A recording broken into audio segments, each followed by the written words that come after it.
we'll play one more tune, like kind of quick. But if anybody has any questions, now would be a great time. Does anybody have any questions? None. Oh yes. Well, do you have to practice like every day? I don't think I've practiced in years personally. I don't. Why don't we talk about? Why don't you? When you say practice, do you mean rehearse as a group, or do you mean individually practice? Individual. Well, everybody speak to that. Yeah. Okay. It gets like hard. Like this is where like it gets challenging with like not doing music professionally. Sorry, we forgot the microphone. Thank you. This is where it gets challenging when like you're not doing music professionally. It's hard to like divvy up your time because there's only so many hours in a day, and you have like 5 midterms in 1 week, and you don't know if you should practice every day or not. But I try to practice as much as I can. It's for me like it's different like practicing like on a keyboard versus practicing on like a real piano on like an upright versus like a really good grand. The technique is different, how you approach things are different. So I just try to take every opportunity I can.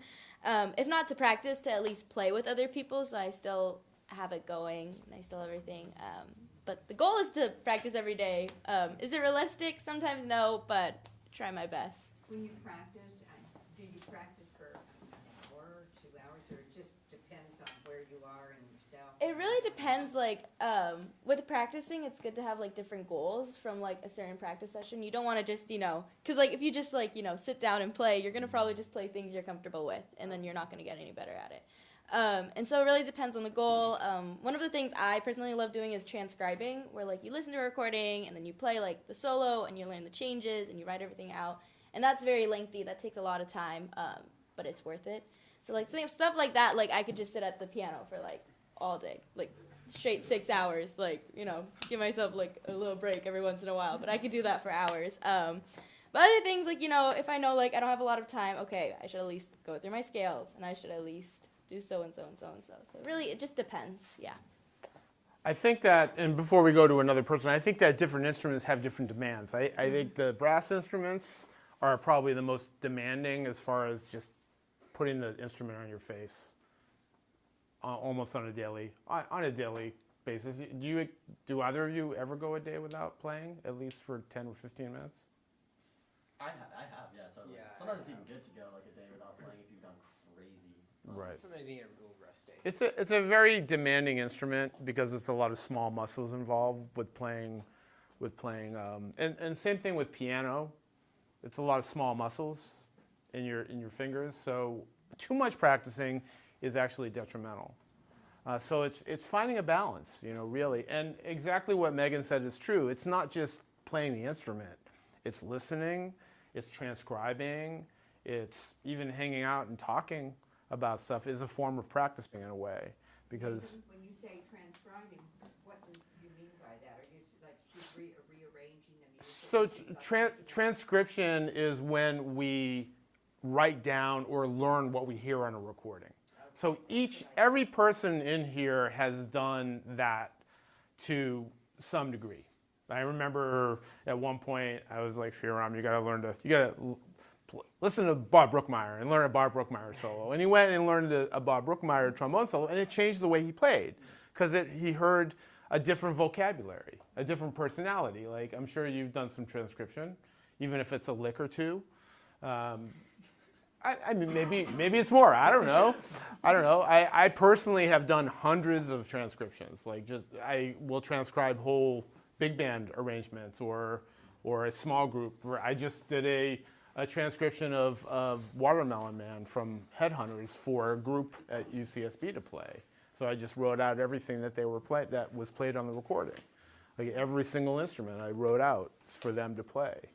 So do people that only if you read music can you transcribe? I mean, or is it that you don't have to be able to read it, but you can hear it and then you can play what you've heard? Has anybody ever seen the movie La La Land? I kind of hate to reference this movie because it's not wonderful, but there's a moment in the movie where Sebastian, the piano character, is listening to a Thelonious Monk recording and playing it on a turntable and going over and over again and learning a lick. But he's not writing it down. He's just like learning that lick, but from the recording. That's transcribing. Yeah. So anybody else have a very important thing to say about their practice regimen? Will, how many hours a day do you practice?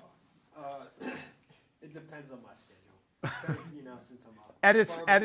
At its biggest, at its most, how much do you practice? At most, I think it starts to plateau around an hour and a half. So I just try to stay, like when I'm at home over summer break, I practice an hour to an hour and a half. Sorry. Oh yeah. When I'm at home during summer break, I try to practice an hour to an hour and a half a day. But after that hour and a half mark, it starts to my level that I'm improving starts to drop off a little bit. So I try to stay around that area. Yeah. There's definitely, I don't know if you have anything to say on this topic. No. I guess not. How much do you practice piano? More than I practice trombone, to be honest with you. I feel like it's a little more just demanding to learn the notes and stuff. Are you afraid that I'll be upset that you say that? Oh, Shriram, I'm so disappointed in you. I think when I was preparing for my senior recital, that was a very tough month. Towards the end, I was doing 3-4 hours a day. It was pretty draining. Yeah, tends to be. I think this music is more about expression and learning the process and learning different things. I mean, you could spend a lot of time learning to play over a specific tune, but at a certain point, it just kind of gets mind-numbing, I guess.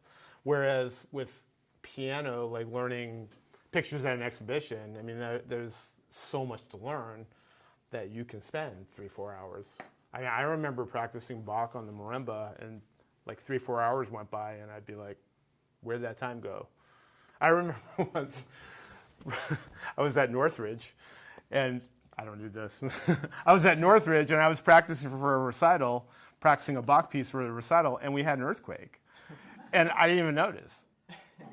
And it was a pretty big earthquake, too. It was I was nauseous. And I was like, why am I nauseous? This is weird.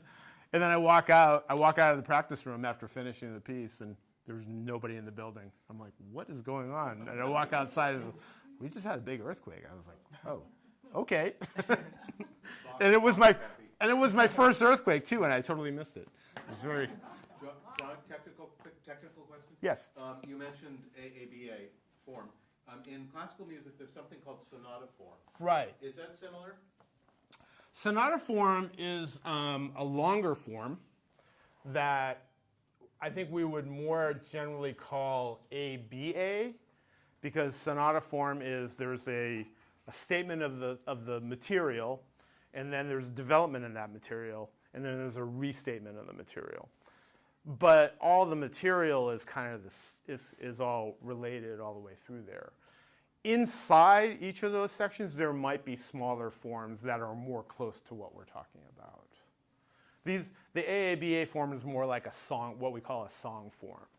So if you think about, everybody knows the tune "Take the A Train"? Yeah. Everybody know that tune? Yeah. Well, can we play that tune? Let's just play it once. Nobody needs to pull out music or anything. So this tune is in AABA form. No intro, just melody. 1, 2, 1, 2. This is the A section.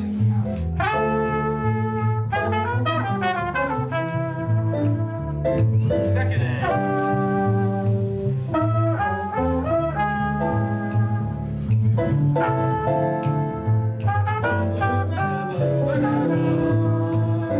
This is the bridge, B. Different key, different melody.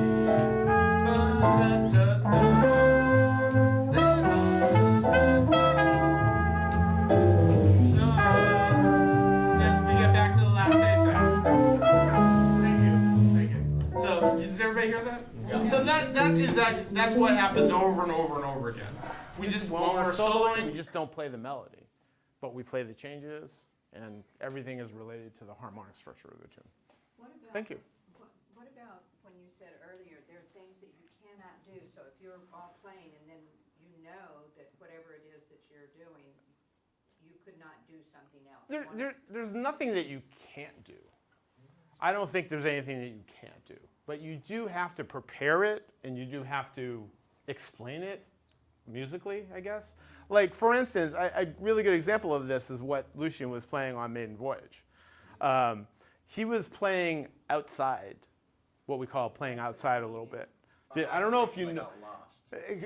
By accident, but he was playing cool stuff, so I was like, this is cool. If he's doing it on purpose, this is awesome. If he's not, it's still awesome because it still sounds cool. But then he stopped early, and I was like, yeah, he was lost. That's what kind of gave it away. But I mean, but what he was playing, I thought was really cool, because it was relating to itself. So I mean, really, the only thing you can't do is I don't know, for lack of a better way of saying it, the only thing you can't do is sound dumb. You know, I mean, you have to play musically intentional all the time. Then the rest of you are not going to be able to really protect you in the end. You're going to stand out, and you're going to be able to tell. Yeah, I mean, the thing about this music that really separates people is the intentionality and the authenticity. If you play things that are inauthentic, people know right away. If you play things that are intentional and authentic, and even though you were lost, you were still playing intentionally and authentically, in my opinion. So that made it good. Yeah, well, and it was great. So Yeah. To me, it didn't get lost so far out. Right. It didn't get lost. You might have got lost with it, but it didn't leave you.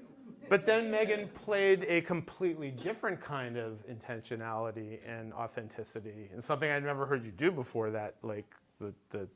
Really? Yeah, I've never really heard you play that. I feel like you do that a lot. I feel like I do that. Maybe- Well, maybe now. Maybe not as much before. Maybe it's I haven't heard you much this year. But Liam seemed to know it, what she was doing. Weren't you playing with her on that? Yeah. There's like a certain rhythm on Maiden Voyage. So usually, yeah. So there's like a certain baseline rhythm that goes to. There's a Maiden vamp Voyage, that goes so- on the whole time, So- so we're all, it's kind of it's a unifying factor for that too. Yeah. So for like the bass player usually keeps things grounded more or less. Like a lot of times when things get messed up, everyone defaults to bass. So like if I ever hear something, I feel like it might be getting shaky, I just revert back to that, set bass line to tell everyone like, okay, like definitively here's what's going on. We're back. And then like as soon as we're all back together and we can tell, we can start to divert and go back to responding to ideas from the soloists. Yeah, this music is very much about trust. Like we have to trust each other that we know. So confession time. What did we do well and what didn't we do well on Maiden Voyage? Weird. It's been so long since I played Maiden Voyage, so I was like, I know the vamp, but like, I don't know. It got a little wacky, and then the melody got a little I figured it wacky. out. We figured it My out. bad. Yeah, we figured it out. I don't think I've ever actually played this. I don't know if I've ever, like, I've heard it a million times. I don't know. I can't remember. Yay me for calling a song that nobody knew. So here's the question: should we take a break, or should we play something, or should we? It's 3:00. Play a tune? Okay. Let's do Olioki Valley. Yeah.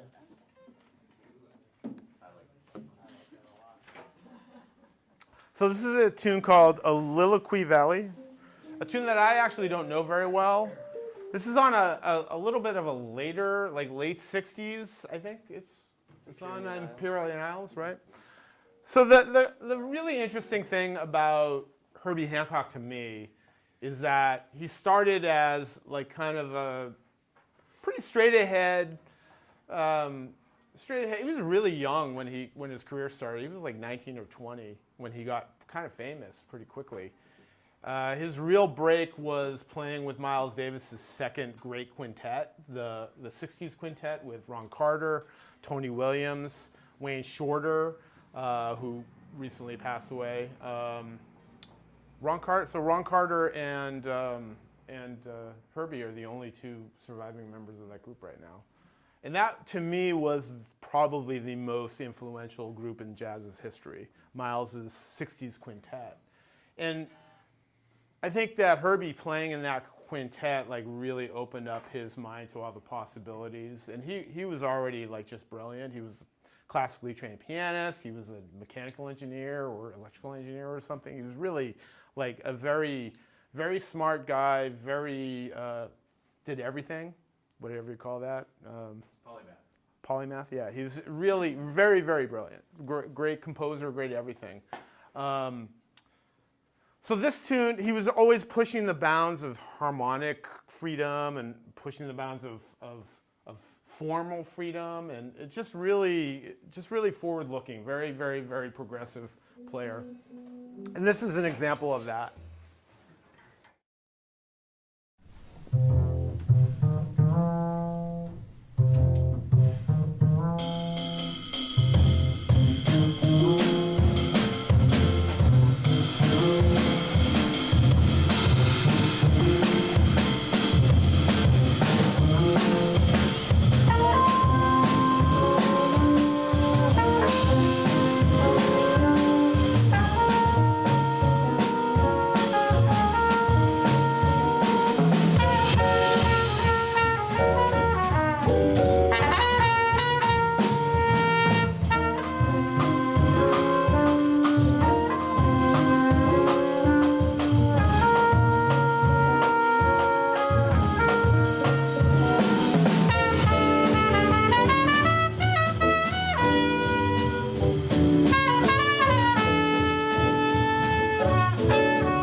a 10-minute break and come back and play a couple more tunes for you?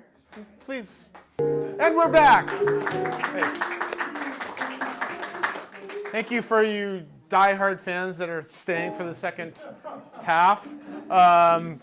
So before we start, I just want to remind you, because this is like a target audience for me, to come to Soho to hear us play, and for you to tell your friends, because this was to me a little bit of an advertisement for that, and to get to an audience that I don't really have a lot of connection with. So thank you, Joe, for inviting us back and having us.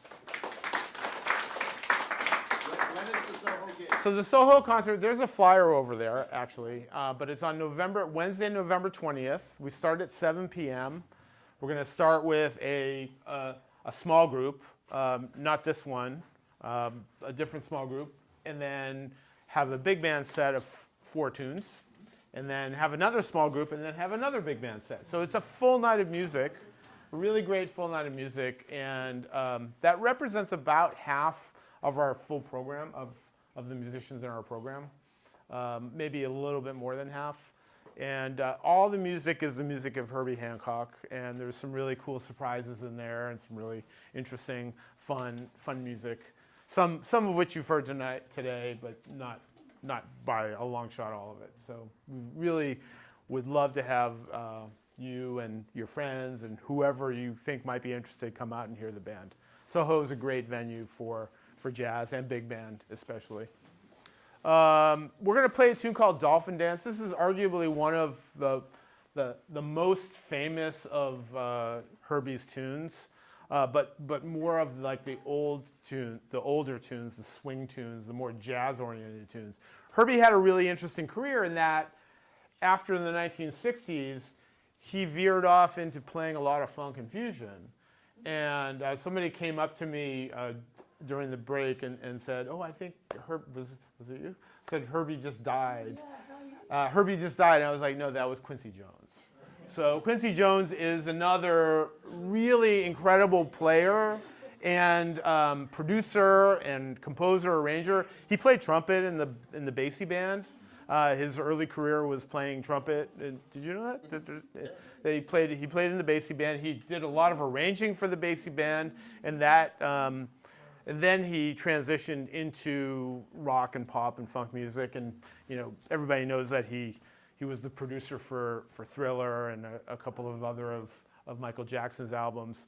And so he and Herbie had a very similar career in that regard, in that they both veered towards more popular forms and funk and fusion. And Herbie Hancock's Headhunters is still like probably the best funk fusion band ever. I mean, they're just, all those albums are amazing, and I love them to death. And we're playing some of that music on Wednesday night, some of the Herbie Hancock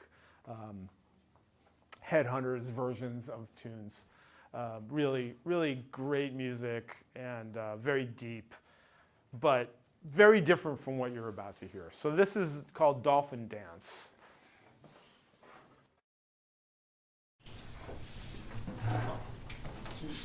Oh, 1, 2, 3.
actually rehearsed.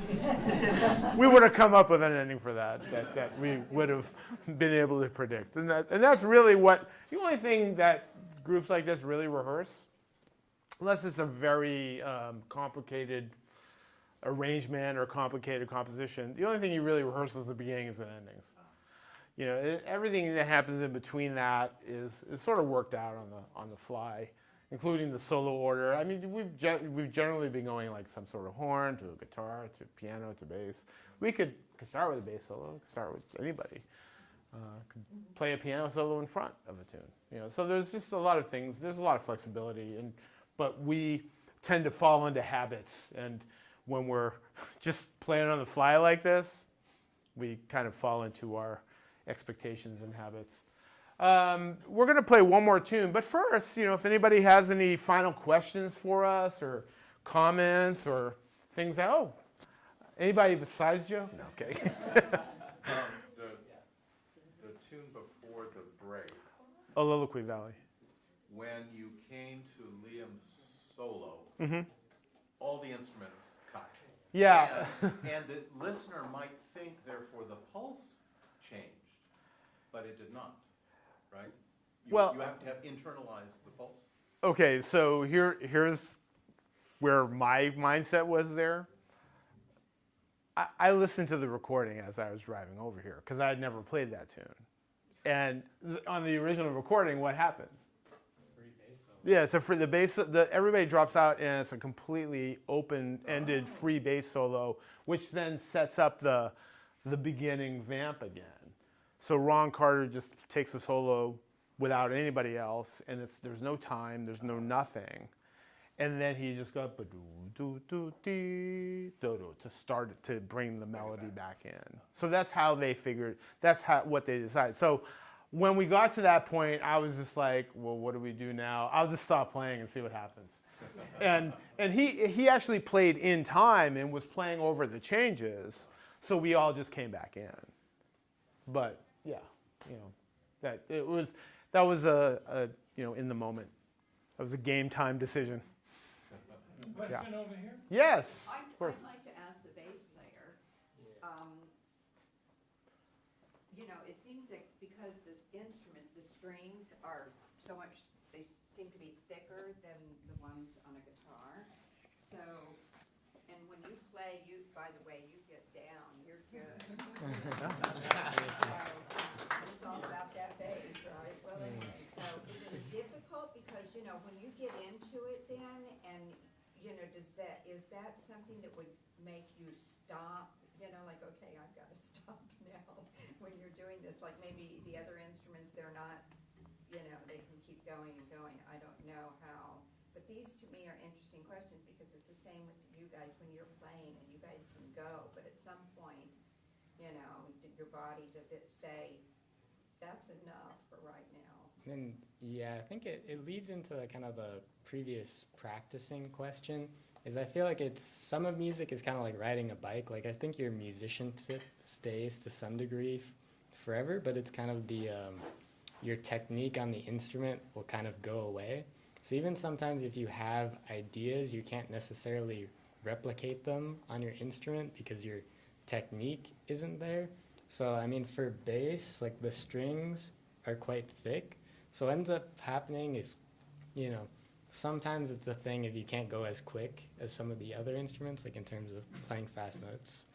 But for me, what ends up happening is more the length of time I'm playing determines, you know, how long I can go. Because if I haven't practiced in a bit, like you get calluses on both your left and right hands. So it's mainly the right hand when you're playing for a while. It'll like, these two fingers, they'll like blister up. And sometimes, you know, they pop and it's pretty painful to play. But yeah, so that's really what determines what. Is it the same, do you feel the same way the guitar player, do you? Not at all. I've never had an issue with like. I mean, when you start out, you get blisters, but You like. build up the calluses. Yeah, but now it's like I can play for like forever. Like it's not the same as bass. Bass is a lot harder. Violinists and cellists all have the same problem too. Any string players, they do develop calluses on their. Okay, yeah, I'm doing it the right way.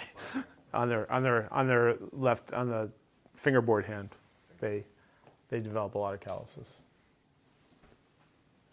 So yeah, thank you. I think every instrument has its challenge, and what Liam said is exactly right. So this week I'm playing opera for Santa Barbara. I'm playing timpani for the opera. I've been doing that for many years, and I haven't played timpani since, I don't know, May. I think the last time I played was May, and the first rehearsal I was like, what am I doing? I can't play, because I just don't practice that like I used to. I mean, I'm getting towards the end of my career. So, I have other things that take up my time, so practicing isn't really one of them that I really spend a whole lot of time doing, or actually no time doing. I spend no time practicing. But that gets me into trouble when I have a week where it's like we have 3 rehearsals and then a show. And I don't have time to get back into any sort of technical ability. So it's a struggle for me. I can't make the sound that I want to make, which is depressing. But, part of life also, circle of life. Any other questions before we play a final tune? Because I don't want to keep these fine young people away from their weekend, their long weekend. I'm so sorry. I realize now that I asked you to be here on a long weekend. So thank you so much for being here, all. Let's give them a hand. I'm going to take them out for something to eat after this. Yeah. Any final questions? Any final thoughts? Any answers? I'd love an answer. Nobody? Well, thank you all for being here. We're going to combine 2 requests that we got into one tune. We got a request for something funky, is that right? And then we got a request for something that's a blues. So luckily, Herbie Hancock provides. There's a tune called Watermelon Man, which actually kind of sounds marginally racist, I guess. I don't know. But I guess, the Watermelon Man was a big thing in city life. When it's hot out, the Watermelon Man comes around. And so it was a part of his youth and culture that you go and get Watermelon Man. You get watermelon from the Watermelon Man. So this tune is famous. It exists in many iterations. We're going to play it closer to the original, but there's a really cool version on a Headhunters album. Pancho Sanchez's Latin jazz band has made, basically made a side career of playing this tune and getting people dancing. But this is called Watermelon Man. This is a blues, although it's kind of a strange blues. And thank you for having us.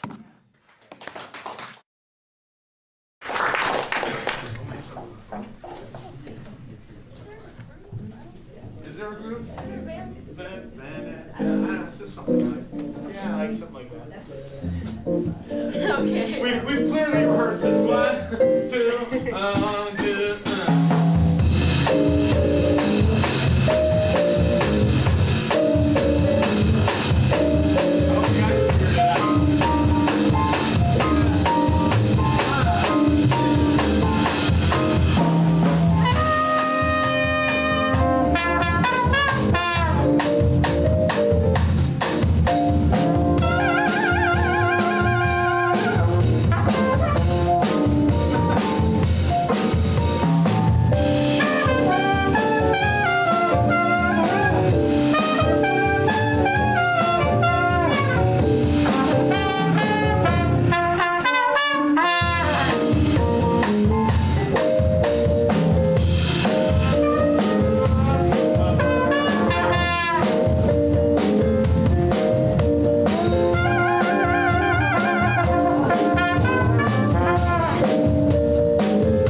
Well,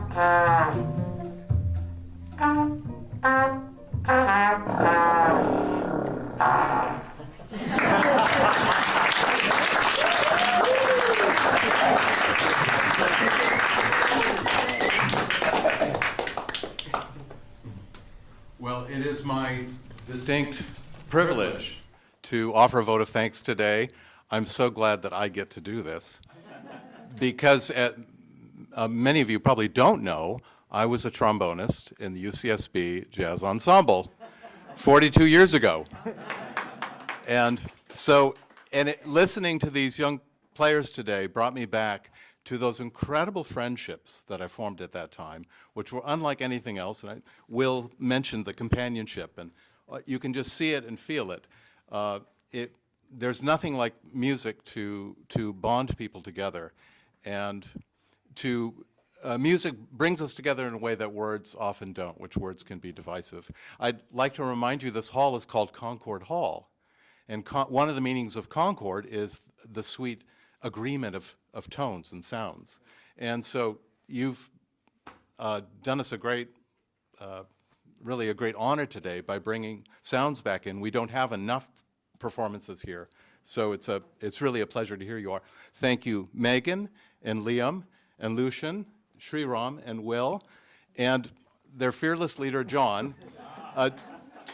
John has been working with the young people at UCSB for all these years, and I knew I shared an extraordinary brotherhood with John, a very rare brotherhood with John, on a very specific moment.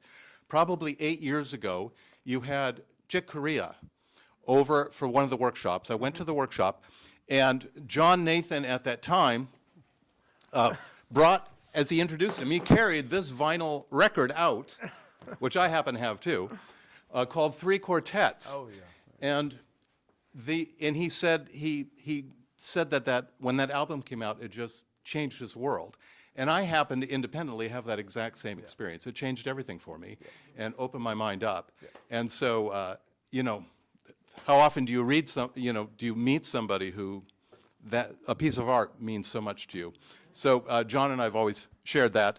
And thank you so much for everything you've done, the sounds and the textures, and you helped us to learn to listen to jazz, which is so important, which is such an art form in itself. How to listen, how to take in the music. John's explanations, and what all of you said about what the music means to you and how you got there. You've done us a real wonderful, again, a wonderful privilege, a wonderful service today. So I hope you return to us again. And Lucian, don't forget, this is your trumpet's birthplace, so you'll have to bring it back again. For sure, okay, please, a round of applause. Thank you. Thank you all. And don't forget, November 20th.